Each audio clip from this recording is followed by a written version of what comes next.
Hi, this is Nikki, methadone free. I'm going to read a bit about the emotional tone scale, the tone scale. Let me explain it. It's a vital tool for any aspects of life involving one's fellows. It's a scale which shows the successive emotion tones a person can experience. By tone is meant the momentary or continuing emotional state of a person. Emotions such as fear, anger, grief, enthusiasm, and others which people experience are shown on this graduated scale.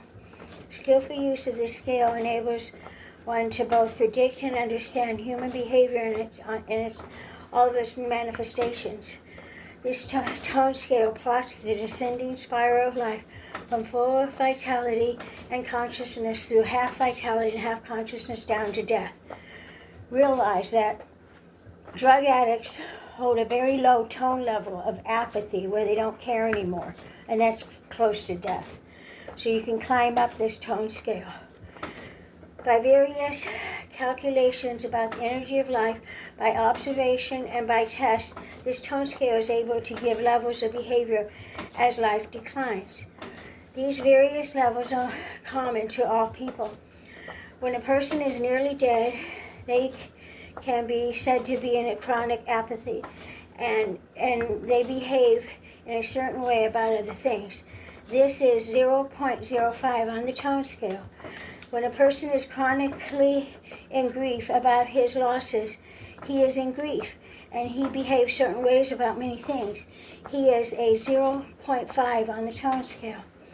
When a person is not yet so low as grief, but realizes losses are impending, or is fixed chronically at this level by past losses, they can be said to be in fear.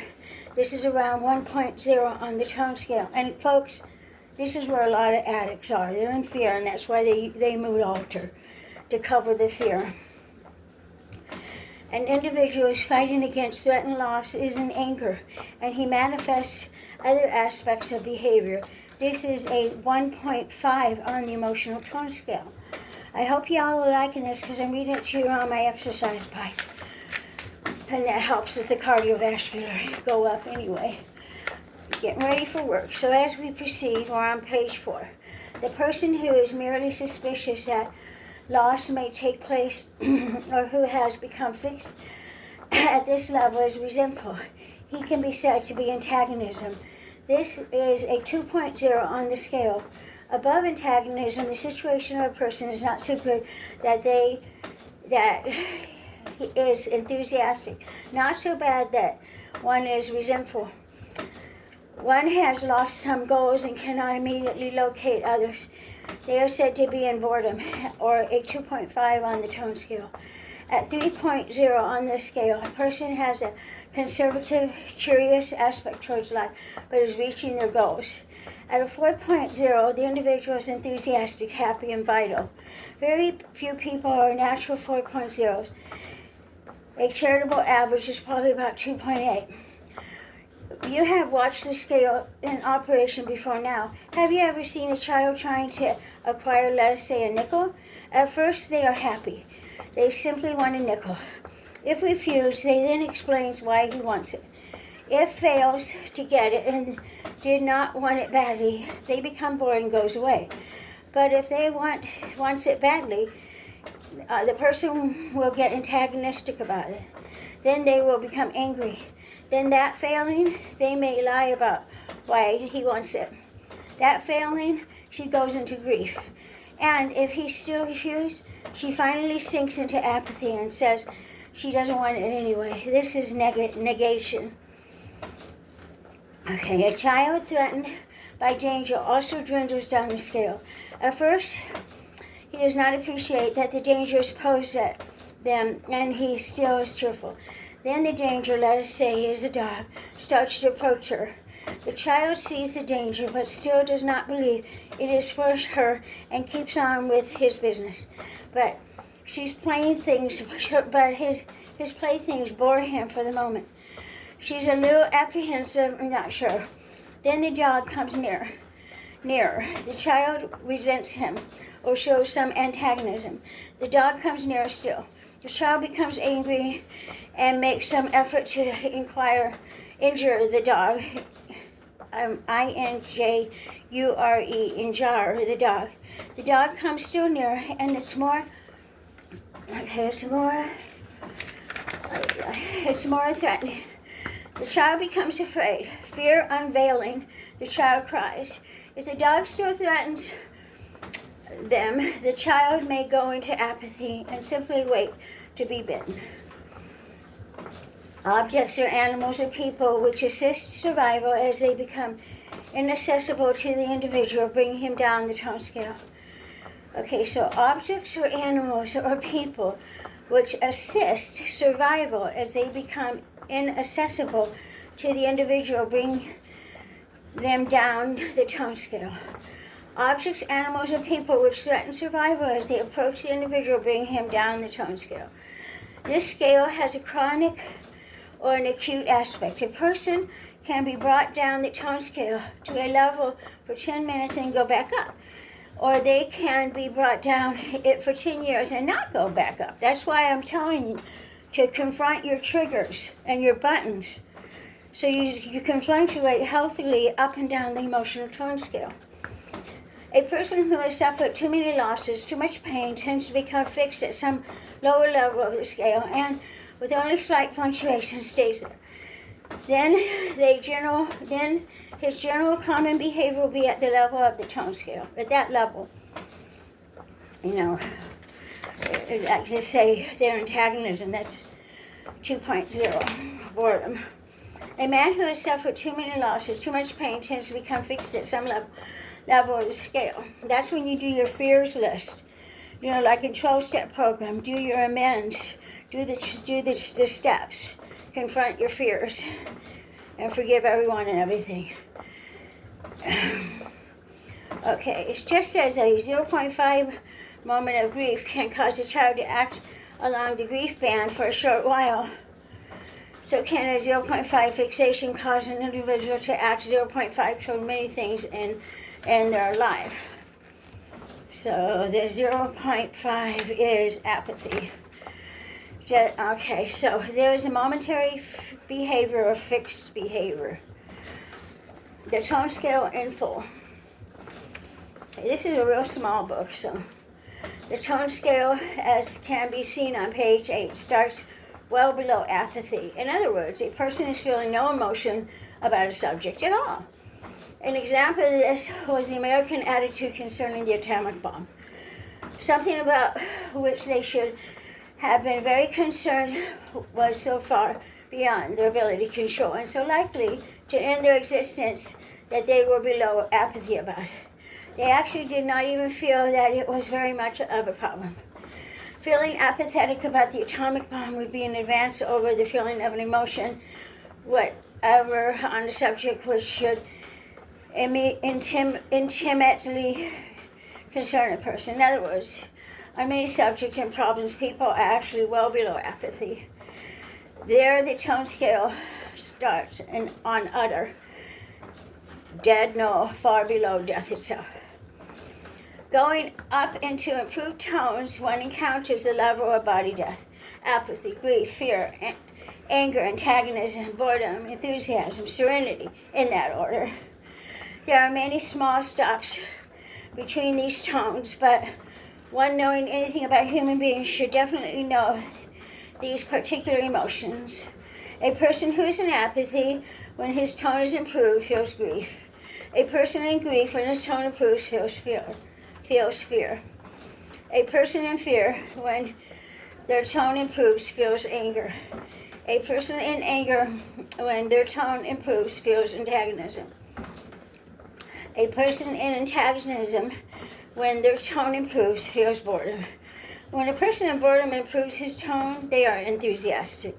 When an enthusiastic person improves their tone, they feel serenity. After the below apathy level is so low as to constitute a no affinity, no emotion, no problem, no consequence state of mind. One thing on things which are actually tremendously important. And that's how we are when we're drug addicts. There's no consequence, no emotion, no problem. Hey, you're going to have to come back and try it again if you don't get this right this lifetime. because I remember. So now we see a big chart of the emotional tone scale, and I'll try to show that to you another time because I'm on my bike and I'm not wearing a shirt. So characteristics on the tone scale. The area below apathy is an area without pain, interest, or anything else that matters to anyone, but is an area of grave danger since one is below the level of being able to respond to anything and may accordingly lose everything without apparently noticing it. And this is where homelessness comes in most often. A workman or woman who is in very bad condition, who is actually a liability to the organization, may not be capable of experiencing pain or any emotion on any subject. They are below apathy. We have seen work people who would hurt their hand and think nothing of it and go right on working, even though their hand was very badly injured. This is how I was. I was a workaholic. My back and leg hurt so bad I would drag it into the gym and work, and I was in a lot of pain. People working in medical offices and hospitals and industrial areas are quite amazed sometimes to discover how little attention some workwomen pay to their own injuries. It is an ugly fact that people who pay no attention to their injuries and who are not even feeling pain from their injuries are not and never will be without some attention from a caring, loving person that's efficient. There are liabilities to have around. They are liabilities to have around. They do not respond properly. If such a person is working a crane and the crane suddenly goes out of control to dump its load on a group of people, that sub-apathy crane operator will simply let the crane drop its load. In other words, they are a potential murderer. They cannot stop anything, this person. They cannot change anything, and they cannot start anything yet. On some automatic response basis, it manages some of the time to hold down the job. But the moment a real emergency confronts this poor individuals, they are not likely to respond properly and accidents result. Now this is what, these days, the programs are taking over people. It's like operating systems and what they are taking in from the television, universities, and some learning that they're involved with. So, yeah, get rid of the programs, discover them and let them go and put a new program in, a very positive one. And continuing on. Where there are accidents, industrial, that stem from these people in the sub-apathy tone range. So sub-apathy. Where bad mistakes are made in offices which cost firms a great deal of money, lost time, and cause other personnel difficulties. Such mistakes are found rather uninformedly to stem from these sub-apathy people. So do not think that one of these states of being unable to feel anything, of being numb, or being incapable of pain or joy is any use to anyone. It is not. A person who is in this condition cannot control things, and in actuality is not there sufficiently to be controlled by anyone else, and does strange and unpredictable things. Just as a person can be chronically in sub-apathy, as a person can be in apathy. This is dangerous enough, but is at least expressed. Communication from the person themselves, not from some training pattern, is to be expected. People can chronically be in grief, chronically in fear, chronically in anger or antagonism, boredom, or actually can be stuck in enthusiasm. So that's not healthy either, because they're not fluctuating up and down this whole scale. So if they're stuck in enthusiasm, what happens if there's an incident where they need to grieve, and then they miss that grieving process, which is quite natural, to grieve and let go? As we continue, a person who is truly able to normally fairly serene about things, they can, however, express other emotions. It is a mistake to believe that a total serenity is of any real value. A situation which demands tears cannot be cried about. One is not in serenity as a chronic tone. Serenity can be mistaken rather easily for sub-apathy, but of course only by a very untrained observer. One glance at the physical condition of the person is enough to differentiate. People who are in sub-apathy are normally quite ill, and you see that a lot. On the level of each of the emotions, we have a communication factor. In sub-apathy, the individual is not really communicating at all. And this is where the drug addicts are at. They're below apathy. They don't care. And they take in all this information at a subconscious level and record it and act on it like robots. You don't want to be a robot. You are divine. So let's change the program. By knowing this information, you have power. And continuing on. Okay, on the level of each of the emotions, we have a communication factor. In sub-apathy, an individual is not really communicating at all.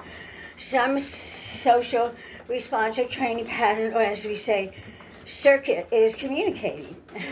The person themselves does not seem to be there and isn't really talking. Therefore, their communications are sometimes strange, to say the least. It does the wrong things at the wrong time. The individual says the wrong things all the time. And all the wrong times. Okay, next paragraph. Naturally, when a person is stuck on any of the bands of the tone scale, sub-apathy, apathy, grief, fear, anger, antagonism, boredom, enthusiasm, or serenity, his voice is communications with the emotional tone. A person who is always angry about something is stuck in anger. Such a person is not as bad off as somebody in sub-apathy. But they are still rather dangerous to have around, since they will make trouble, and a person who is angry does not control things well. The communication characteristics of a person at these various levels on the tone scale are quite fascinating. They say things and handle communications in each a distinct characteristic fashion for each level of the tone scale. See, I'm working my bike and cardiovascular, and working a strap to sweat to get rid of the toxins. That's what all of us need to do. Continue. There is also a level of reality for each of the levels of the tone scale. Reality is an intensely interesting subject, since it has to do, in the main, with relative solids. In other words, the solidity of things and the emotional tone of people have a definite connection. People low on the tone scale cannot tolerate solids. They cannot tolerate a solid object. The thing is not real to them. It is thin or lacking weight. As they become upscale, the same object becomes more and more solid, and they finally see it in its true level of solidity. Tell me if you understand this part, because I don't yet. In other words, these people have a definite reaction to mass, matter, energy, space, and time, mass, at various points on the tone scale. Things are bright to them or very, very dull. If you could look through the eyes of the person in sub-apathy, you will see a very watery, thin, dreamy, misty, unreal world indeed. If you looked through the eyes of an angry man, you would see a world which was menacingly solid, menacingly, solid, where all of the solids posed a brutality towards him, but they still would not be sufficiently solid or sufficiently real or visible for a person in good condition. A person in serenity can see solids as they are, as bright as they are, and can tolerate an enormous heaviness or solidity without reacting to it. In other words, as we go up the tone scale from the lowest to the highest, things can get more and more solid and more real. Observing the obvious, which is called obnosis, observing the obvious. The tone scale is an extremely useful tool to help predict the characteristics and behavior of a person. But to do this well, you must be able to recognize a person's position on the scale at a glance. The tone scale is very easy to apply on a casual basis for some acute tone. Joe, not Joe Biden, but they're just using Joe as an example, was a 1.5 kick last night. So the 1.5 is, go to this chart, and the 1.5 is, I had to stop my cardio for this. All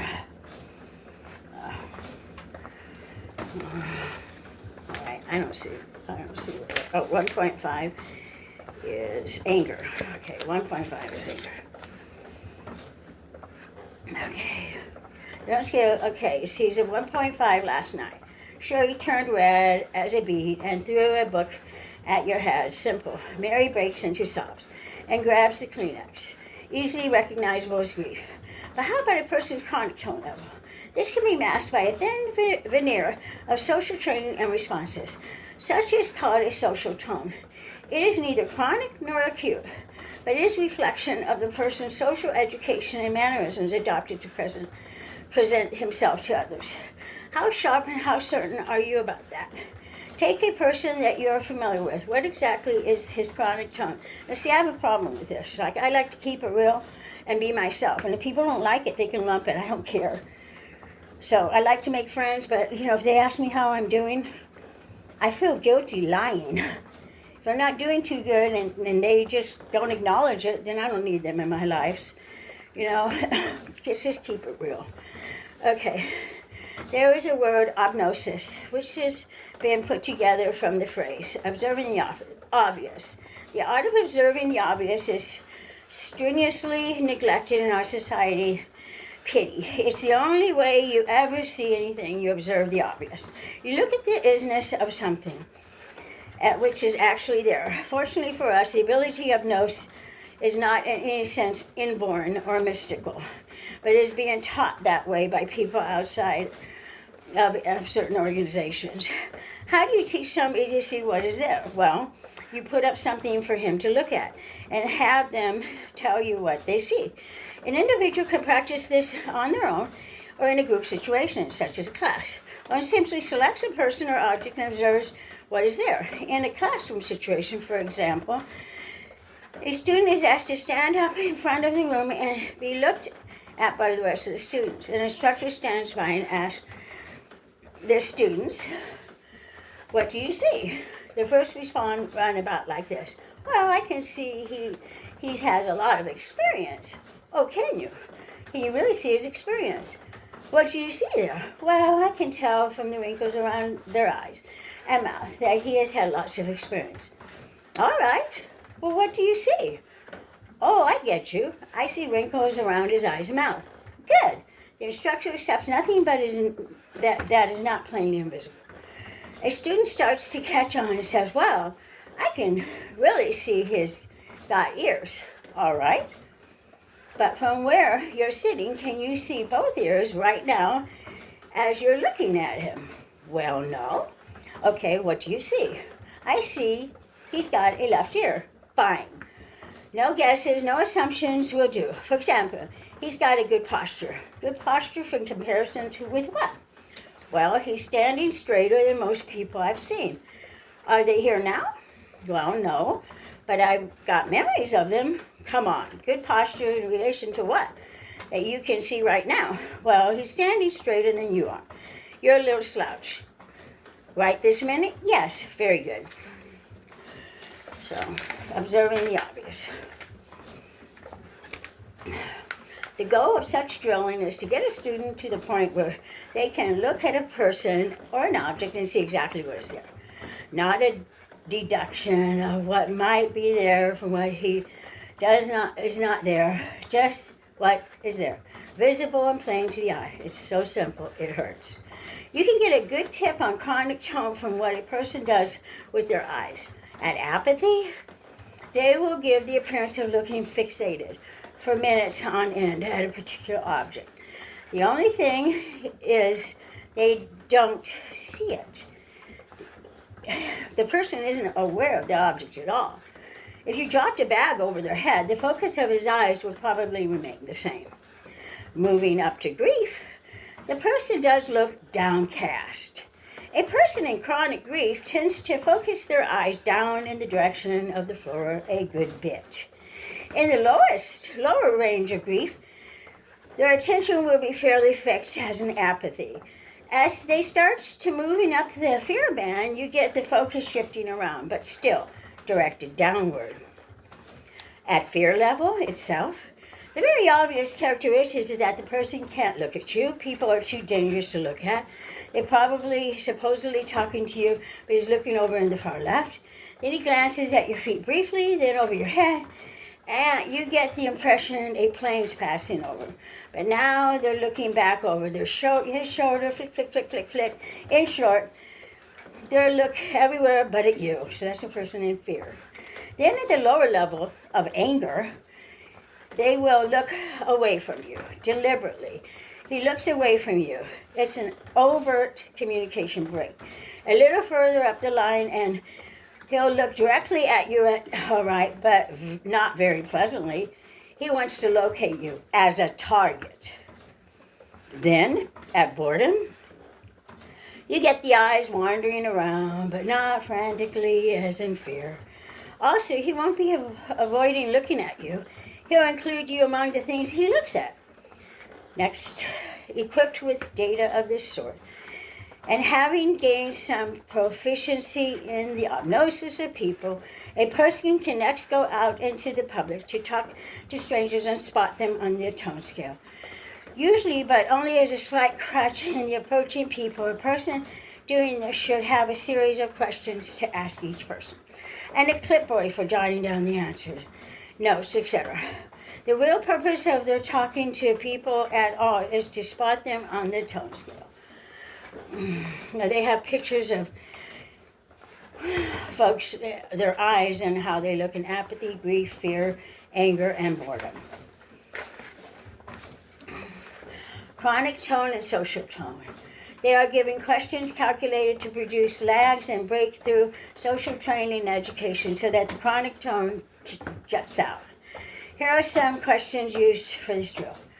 What's the most obvious thing about me? When was the last time you had your hair cut? Do you think people do as much work now as they did 50 years ago? At first, the person's doing is merely spot the tone of the person they are interviewing. And many and various are the adventures they have doing this. Later, as they gain some assurance about spotting strangers, asking them questions, these instructions are added. Interview at least 15 people. With the first time, match their tone as soon as you've spotted it. The next time, you drop below your chronic tone and see what happens. For the last 5, put on a higher tone than theirs. So you're matching their tone level, but you're moving it, you're dropping it down at one tone level and matching it to bring them up a tone level. So that's how that works. What can a person gain from these exercises? A willingness to communicate with anyone, and don't we need that, folks? For one thing, to begin with, a person can be highly selective about the sort of people he stops.